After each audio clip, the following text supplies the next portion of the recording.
दोस्तों जियो financial service की बात करें तो काफ़ी दिन के बाद आज कुछ बड़ी डील हुई है जो इशारा करी है कि यहाँ पे बड़े फंड हाउस फिर से इस स्टॉक की तरफ लौट के आए। अब आज बाजार में गिरावट का माहौल था, उसके बावजूद भी स्टॉक ने पॉजिटिव क्लोजिंग दी है। जियो फाइनेंशियल सर्विस के बिजनेस की बात करें तो कंपनी अब शुरुआत कर चुकी है बिजनेस की, और किस तरह से कंपनी लुभावने स्कीम्स ला रही है, यानी दूसरी कंपनियों को पछाड़ के आगे बढ़ने के लिए किस तरह से रणनीति आगे बढ़ा रही है उसको समझेंगे। लेकिन दूसरी तरफ देखें तो कुछ म्यूचुअल फंड ने यहाँ पे होल्डिंग ट्रिम की है जियो में और दूसरी और कंपनियों में भी। अब आगे क्या फिर से खरीदारी शुरू होगी, तो जियो फाइनेंशियल सर्विस की आगे की क्या रणनीति बन सकती है, क्योंकि स्टॉक की प्राइस काफ़ी नीचे है। इसकी पेयर कंपनियों की प्राइस देखें तो सभी 4 डिजिट में है, 2000-5000 के आसपास के शेयर है। क्या ये भी उस लेवल तक जा सकता है, समझने की कोशिश करेंगे इस वीडियो के माध्यम से। लेकिन फ्रेंड उससे पहले अगर आप पहली बार हमारे चैनल पे आए तो चैनल को सब्सक्राइब कर दीजिए, एक बेल आइकॉन दबा दीजिए ताकि जब भी नया वीडियो बने पहला नोटिफिकेशन आपको मिले। वीडियो पसंद आए तो लाइक से जरूर कीजिए। चलो फ्रेंड्स वीडियो स्टार्ट करते हैं। मैं हूँ आपका दोस्त SP दवे और हमारे अपने चैनल ऑनलाइन कमाई में आपका बहुत बहुत स्वागत है। तो सबसे पहले बाजार की बात कर ले तो क्लोजिंग BSE सेंसेक्स की 72,987 के स्तर पे हुई है, यानी फिर से 73,000 के स्तर को आज तोड़ दिया। 117 पॉइंट की गिरावट थी, यानी 0.16% डाउन था BSE सेंसेक्स। अब आज बाजार की शुरुआत तो 100 पॉइंट की तेज़ी के साथ हुई, लेकिन जो बाजार क्लोज हुआ वो 100 पॉइंट की गिरावट के साथ हुआ। तो बिल्कुल बाजार में अभी इतने एक तरफा तेज़ी का माहौल नहीं बना हुआ है। दूसरी तरफ निफ्टी फाइनेंशियल सर्विस में भी गिरावट थी। 21,186 के स्तर पे 68 पॉइंट की गिरावट हुई थी, यानी 0.32% की गिरावट थी। तो देख सकते फाइनेंशियल सेक्टर भी आज दबाव में था, उसके बावजूद भी जियो फाइनेंशियल सर्विस ने पॉजिटिव क्लोजिंग दिया, यही बड़ी बात हो जाती है। तो स्टॉक की शुरुआत पॉजिटिव हुई 354 पर, क्लोजिंग कल की 352 के आसपास थी। इंट्राडे में 358 का हाई भी बना, यानी बाजार ने साथ दिया होता तो यहाँ पे अच्छी तेज़ी बन सकती थी। लेकिन जैसे कि बाजार गिरावट की चपेट में आए, इसने भी 351 का लो बनाया, लेकिन जो क्लोजिंग है वो काफ़ी ठीक रही है 354 पर, जहाँ पे 0.5% की तेज़ी देखने को मिली। तो एक तरफ तो बाजार में लगभग आधा % के आसपास की गिरावट थी, उसके बावजूद भी इस स्टॉक ने आधा % की तेज़ी बताई है। साबित किया है कि इस लेवल पे काफ़ी अच्छी खरीदारी हो रही है। 351 इंट्राडे का लो है, लेकिन हाई 358 का है। 52 वीक का लो इसका 202 रुपये का है और हाई 394 का है। तो देख सकते हो कि निचले लेवल से इन्वेस्टमेंट डबल हुआ है, लेकिन अब ऊपर के लेवल से बहुत ज़्यादा करेक्शन भी आ चुका है। लगभग देख सकते हो कि 40 से 45 रुपये की गिरावट हो चुकी है, आप देखें ऊपर के लेवल से। अब वॉल्यूम स्टेबिलिटी में आ रहा है, बिल्कुल देख सकते हो कि वॉल्यूम एक जैसा दिखाई दे रहा है। पिछले एक महीने पहले इसका 3 करोड़ का वॉल्यूम था, 1 करोड़ की डिलीवरी उठाएगी। 1 वीक पहले 2 करोड़ का वॉल्यूम हुआ, 1 करोड़ की डिलीवरी उठाएगी। कल 2 करोड़ का ही वॉल्यूम होता है। 87 लाख का डिलीवरी बेस काम हुआ, आज भी 2 करोड़ का वॉल्यूम हुआ, यानी पिछले कई दिनों से 2 करोड़ के आसपास का वॉल्यूम हो रहा है। इसका मतलब स्टॉक में एक स्टेबिलिटी आ चुकी है, ठहराव आ चुका है, बहुत ज़्यादा स्टॉक वॉलेटाइल नहीं है, यानी आने वाले इसमें एक संभावना पॉजिटिव बन सकती है। अब यहाँ पे देख लो कि अप्रैल महीने के दौरान म्यूचुअल फंड ने रिलायंस इंडस्ट्रीज में तो अपने निवेश को बढ़ा दिया है, लेकिन जियो फाइनेंशियल सर्विस में अपनी स्टेक को बेचा है, यानी काफ़ी म्यूचुअल फंड है जो यहाँ से प्रॉफिट बुक करके निकले हैं। तो देख दो कि अप्रैल के जो म्यूचुअल फंड के आंकड़े में बात करें तो यहाँ पे करीब 32,800 करोड़ की खरीदारी की है म्यूचुअल फंड ने अलग अलग कंपनियों के अंदर।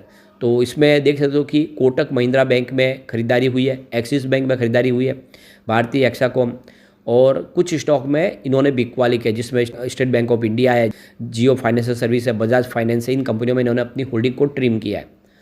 तो देख सकते हो कि जो लार्ज कैप में इन्होंने जो खरीदारी की है उसमें आप देख सकते हो कि इन्होंने कोटक महिंद्रा बैंक में नई खरीदारी की है, HDFC बैंक में नया इन्वेस्टमेंट किया है, एक्सिस बैंक में भी खरीदारी की है। इसके अलावा वेदांता और रिलायंस इंडस्ट्रीज में नई खरीदारी की गई है म्यूचुअल फंड की तरफ से।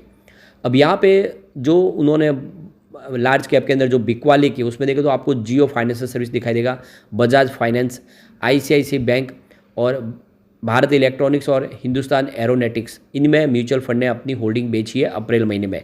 तो देख सकते हो कि जियो फाइनेंशियल सर्विस और बजाज फाइनेंस दोनों ही फाइनेंस कंपनियों में अप्रैल महीने में होल्डिंग बेची है, और इसके पीछे वजह है RBI की तरफ से लिया गया फैसला। अब RBI ने देखा है कि जो नए जो प्रोजेक्ट है जिनके ऊपर NBFC अगर आप कोई फंड प्रोवाइड करती है, किसी को लोन देती है, तो उसके लिए प्रोविज़न रखना होगा, जिसका कुछ असर नेगेटिव देखने को मिला, जिसकी वजह से ICICI बैंक हो या फिर फाइनेंस की कंपनी या जियो फाइनेंशियल हो या बजाज फाइनेंस, उस पर निगेटिव असर देखने को मिला। इसके अलावा भी देखें तो कुछ और सख्त कदम भी उठाए जा रहे हैं, जिससे इस सेक्टर में थोड़ा दबाव देखने को जरूर मिल रहा है। वैसे पिछले 3 महीनों से रिलायंस इंडस्ट्रीज में म्यूचुअल फंड की होल्डिंग बढ़ रही है, उनका भरोसा बना हुआ है। अब देख सकते हो कि आने वाले समय कुछ फाइनेंशियल सेक्टर में ज़रूर अपनी होल्डिंग को ट्रिम कर रहे हैं। ये आईसीआईसीआई बैंक से लेकर स्टेट बैंक ऑफ इंडिया और बजाज फाइनेंस और बजाज ऑटो सब में होल्डिंग ट्रिम हुई है, लेकिन आने वाले समय ये आंकड़े बदलते हुए दिखाई देंगे और फिर से तेज़ी की संभावना बनेगी। अब जियो फाइनेंशियल सर्विस की बात करें तो इसका जो बिजनेस है, यानी जो लीजिंग का बिजनेस इन्होंने शुरू किया है, यानी रेंट पे अपने जो भी है प्रोडक्ट है, जो बड़े बड़े मशीनरीज वगैरह रेंट पे देने का जो बिजनेस है, बिल्कुल यूनिक बिजनेस है और ये इनको बहुत ऊंचाई पे लेके जा सकता है। कंपनियां यहाँ पे जो लीज पे दे रही है उसमें बड़े बड़े शिप्स है, वेसल्स है और वियोगिक है। तो ये देख लो कि पोर्ट के लिए जो काम आने वाले बहुत बड़े बड़े मशीनरीज वगैरह हो या फिर बड़े जहाज हो, ये सब अब कंपनी लीज पे दे रही है। तो बड़ी बड़ी कंपनियाँ जो खरीदना नहीं चाहती तो जियो फाइनेंशियल के पास से ये लीज पे ले सकते हैं। और इसीलिए इन्होंने देख लो कि गिफ्ट सिटी गुजरात में इन्होंने इसका स्पेशल इकोनॉमिक जोन में बिजनेस शुरू कर दिया है। तो IFFC जो फाइनेंशियल सर्विस सेंटर है इंटरनेशनल गुजरात गांधीनगर में, वहाँ पे इन्होंने ये अब लीज का बिजनेस शुरू किया है। तो बड़े बड़े शिप्स वगैरह अब ये लीज पे देंगे, जो इनको बहुत बड़ा रिवेन्यू ला के देंगे। और इसके अलावा इन्होंने कॉरपोरेट हाउस के लिए भी शुरुआत की है, लैपटॉप और दूसरे एयर फाइबर हो या फिर उनके मोबाइल्स वगैरह, वो भी लीज पे देना शुरू किया है। तो ये बिज़नेस काफ़ी शानदार है, जो आने वाले समय इसको ज़बरदस्त तेज़ी प्रदान कर सकता है। इसके अलावा अगर आप देखें तो कंपनी जो कंज्यूमर ड्यूरेबल लोन प्रोवाइड करी है, उनके लिए भी बहुत सारी स्कीम लेकर आई है। देख सकते हो कि जीरो कॉस्ट EMI शुरू की गई है, जीरो डाउन पेमेंट। इसके अलावा देखें तो दूसरे हिडन चार्ज भी कंपनी नहीं ले रही है, जिससे ज़्यादा से ज़्यादा लोग उनके प्रोडक्ट की तरफ आए और कंज्यूमर ड्यूरेबल लोन का जो पोर्टफोलियो इनका तेज़ी से बढ़े। तो परचेसिंग के लिए इन्होंने कुछ और भी यहाँ पे स्कीम्स वगैरह भी लाई है। दूसरी तरफ देखें तो जो मर्चेंट्स ट्रेड फैसिलिटीज़ भी इन्होंने प्रोवाइड की है, यानी कोई बिजनेस बढ़ाना अपना चाहता है, अपने उनका बिजनेस अपग्रेड करना चाहता है, तो 10 लाख तक का वो क्रेडिट लिमिट ले सकते हैं कंपनी से।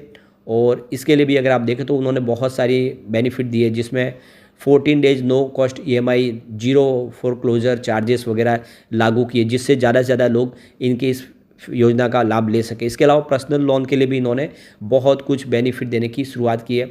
आप देखो कि 30,000 तक का अगर आप पर्सनल लोन लेते हैं तो आपको फिजिकल डॉक्यूमेंट देने की जरूरत नहीं है, आपको सिर्फ आपका Aadhaar card number, PAN card number और मोबाइल नंबर देना है, आपको लोन मिल जाएगा। तो ये सारी जो सुविधाएं दी जा रही है, जिससे लोगों का भरोसा बन रहा है, लोग लोन ले रहे हैं। क्योंकि आज की तारीख में बहुत सारे फ्रॉड लोन वेबसाइट है और मोबाइल के माध्यम से लोन बांटते हैं, लेकिन बाद में लोगों को बहुत ज़्यादा परेशान करते हैं, हैरेसमेंट बढ़ जाता है, हर तरह से टॉर्चर किए जाते हैं। और इसीलिए लोग जियो फाइनेंशियल जैसे एक भरोसेमंद नाम की तरफ बढ़ने की तरफ कोशिश करेंगे, और वही सब सुविधाएं दे रही है अगर जियो फाइनेंसर, तो कस्टमर बेस बढ़ेगा। ऐसे में ये सारे बिजनेस इनको बहुत ऊपर लेके जा सकते हैं और ये काफ़ी अच्छा मौका है जियो में निचले लेवल से खरीदारी करने का। अब कुछ बड़ी डील हुई, उन डील की तरफ चलते हैं। तो सुबह 9:55 पर 356 की प्राइस से 1,14,000 शेयरों की एक बिकवाली हुई। फिर 10 बजे 354 की प्राइस से यहाँ पे 99,000 शेयरों की एक बिकवाली और हुई। तो फिर 10:03 पर 353 की प्राइस से 1,72,000 शेयरों की एक बड़ी खरीदारी हुई। फिर 12:20 पर 357 की प्राइस से 1,08,000 शेयरों की बिकवाली हुई। तो फिर 12:49 पर 356 की प्राइस से 1,06,000 शेयरों की एक खरीदारी हुई। तो 12:58 पर 355 की प्राइस से 1,04,000 शेयरों की बिकवाली हुई। और इस तरह से अगर आप देखें तो दोनों तरफ का माहौल बना हुआ है, कुछ बिकवाली भी हो रही है और सामने खरीदारी भी हो रही है। लेकिन काफ़ी दिन के बाद बड़ी भारी मात्रा में यहाँ पे बिकवाली यानी जो डील हो रही है, इससे पहले हमने देखा जो डील हो रही थी वो सब छोटी हो रही थी, अब लाखों के शेयरों में जो डीलें होनी शुरू हुई है। तो बस यहाँ पे समझ सकते हो कि संभावना पॉजिटिव बन रही है। ऐसे में लॉन्ग टर्म इन्वेस्टर के लिए अच्छा मौका है कि जियो में निवेश करें, यह आने वाले समय आपको मालामाल कर सकता है। लेकिन फ्रेंड, कोई भी इन्वेस्टमेंट करने से पहले अपने फाइनेंशियल एडवाइजर से एडवाइस ले ले या अपना खुद का रिसर्च करें, क्योंकि मैंने वीडियो आपके एजुकेशनल पर्पज के लिए ही बनाया। वीडियो पसंद आए तो लाइक से जरूर कीजिए और चैनल को सब्सक्राइब कर दीजिए। Thank you friend.